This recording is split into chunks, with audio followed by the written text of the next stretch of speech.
ketika Petronas itu, Malaysia itu bisa menghadirkan BBM murah untuk rakyat, apakah mereka rugi? Tidak juga.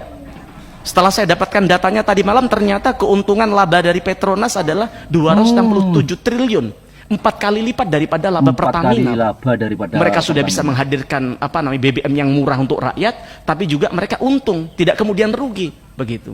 Maka harapan kami, kalau memang Pertamina ini sudah tidak bisa menghadirkan BBM yang murah, tidak bisa menghadirkan BBM yang berkualitas, bubarkan saja sudah, Pak. Kasih Petronas sudah masuk ke bangsa kita untuk bagian menghadirkan BBM murah.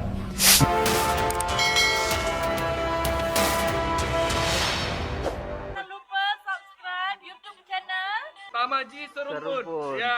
Oke, terima kasih. Hai sahabat, assalamualaikum warahmatullahi wabarakatuh. Salam sejahtera bagi sahabat-sahabat semua dimanapun berada. Apa kabar sahabat-sahabat? Semoga sentiasa sehat walafiat, dimurahkan rezekinya, panjang umurnya, amin. Nah, ketika pertama kali saya dulu merantau ke Malaysia, sahabat, pertama kali sampai di sana, satu hal yang langsung membuat saya menarik perhatian saya adalah harga minyak atau bensin yang ada di sana lebih terjangkau daripada di tempat kita, sahabat. Jadi harganya jauh lebih murah, sahabat. Nah, saya sebagai perantau masa itu juga, sahabat, harus bijak dalam mengatur pengeluaran, sahabat. Nah, ini yang merupakan salah satu keuntungan kita sebagai perantau, sahabat. Karena di Malaysia itu, sahabat, meskipun kita sebagai perantau di sana juga mendapatkan pelayanan yang sama atau harga yang sama dengan orang-orang yang di sana, sahabat. Nah, itulah baiknya di Malaysia, sahabat.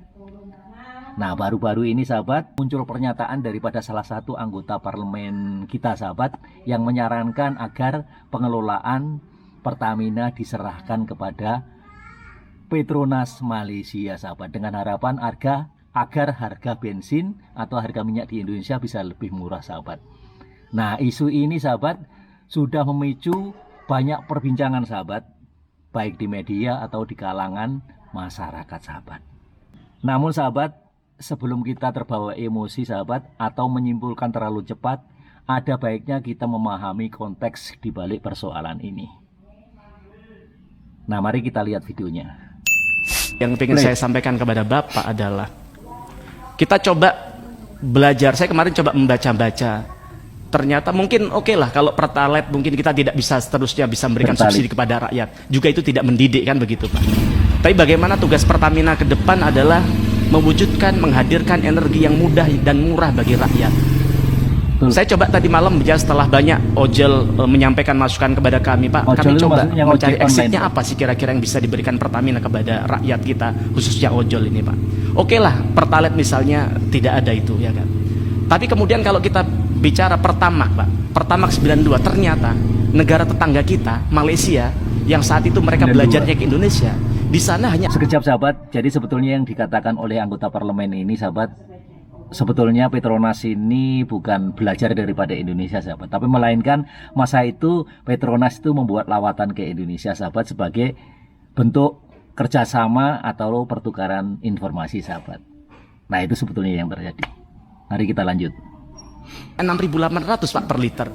Tapi jenengan tahu di kita rata-rata di tahun 2024 harganya 12.500, walaupun hari ini 12.100. Tapi coba saya kalkulasi rata-rata 12.500. Artinya apa? Harganya jauh lebih murah 50% dibandingkan Petronas Malaysia.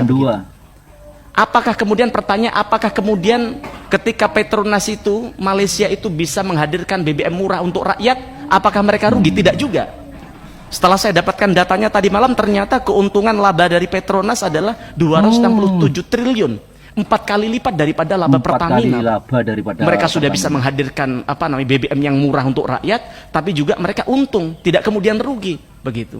Maka harapan kami, kalau memang Pertamina ini sudah tidak bisa menghadirkan BBM yang murah, tidak bisa menghadirkan BBM yang berkualitas, bubarkan saja sudah, Pak. Kasih Petronas sudah masuk ke bangsa kita untuk bagian menghadirkan BBM murah.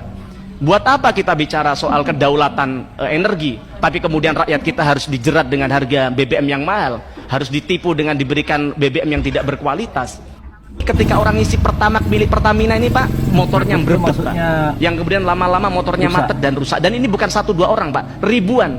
Kami minta kepada Pak Dirut, Pak Simon, di rapat berikutnya Bapak sudah menyampaikan kepada kami paparan soal ini sejujur-jujurnya. Dan kami minta tindak lanjutin itu, Pak. Jangan didiamkan itu masyarakat ya di media sosial itu, Pak. Memang betul, sahabat. tidak bisa dipungkiri memang harga minyak atau bensin di Malaysia lebih murah daripada di Indonesia, sahabat. Tadi yang dikatakan oleh anggota parlemen saja Pertalite 92. Nah, Pertalite 92 itu kalau di sana atau di Malaysia mungkin sudah tidak ada lagi, sahabat, karena di sana itu sudah RON 95, sahabat. RON 95 itu saja, sahabat, bila kita di Malaysia masih dapat harga, kalau dulu semasa terakhir saya di Malaysia masih dalam Rp1.90 gitu lah, iyalah, atau sekitar kurang lebih Rp2, sahabat. Jadi kalau dikuruskan uang sini kurang lebih sekitar 6.500, sahabat, atau 7.000 lah katakanlah. Tapi di sini, sahabat, sudah mencecah Pertamax sehingga harga 13.000 atau dijual di eceran, sahabat, atau sekitar 12 ribuan, sahabat. Nah, kenapa harga minyak di Malaysia boleh lebih murah, sahabat? Jadi setahu saya selama saya lama tinggal di Malaysia, jadi subsidi di Malaysia itu betul-betul sangat signifikan, sahabat, terhadap bahan bakar ini atau minyak ini, sahabat. Jadi mereka betul-betul bertujuan agar tetap terjangkau oleh semua rakyat, sahabat. Kemudian Malaysia juga memiliki sistem distribusi energi yang cukup efisien dan efektif, sahabat. Sehingga Petronas sebagai perusahaan nasional Malaysia, sahabat, memang berhasil membangun reputasi global dan memberikan kontribusi besar bagi perekonomian Malaysia, sahabat. Apabila kita cakap pasal menyerahkan Pertamina ke Petronas, sahabat, pertanyaannya adalah apakah mungkin ini solusi yang tepat? Yang lebih baik lagi, Pertamina saatnya sekarang ini, sahabat, sudah harus lebih fokus untuk perbaikan internal, sahabat. Tentunya Petronas memang bisa menjadi contoh dalam hal efisiensi dan pengelolaan bisnis, sahabat. Tidak ada salahnya kita belajar dari praktek terbaik yang dilakukan oleh Petronas, sahabat. Dan Pertamina bisa mengambil pelajaran daripada Petronas dalam pengelolaan subsidi, sahabat. Begitu juga dengan memperluas investasi global dan meningkatkan efisiensi operasionalnya, sahabat. Nah, saya sendiri sebagai warga Indonesia, sahabat, kita juga perlu memberikan sokongan terhadap upaya perbaikan Pertamina, sahabat. Kritik yang membangun tentu perlu, tetapi tidak dengan menyalahkan atau meremehkan kemampuan bangsa sendiri, sahabat. Kita harus percaya bahwa Pertamina bisa berkembang dan beradaptasi untuk memenuhi harapan masyarakat, sahabat.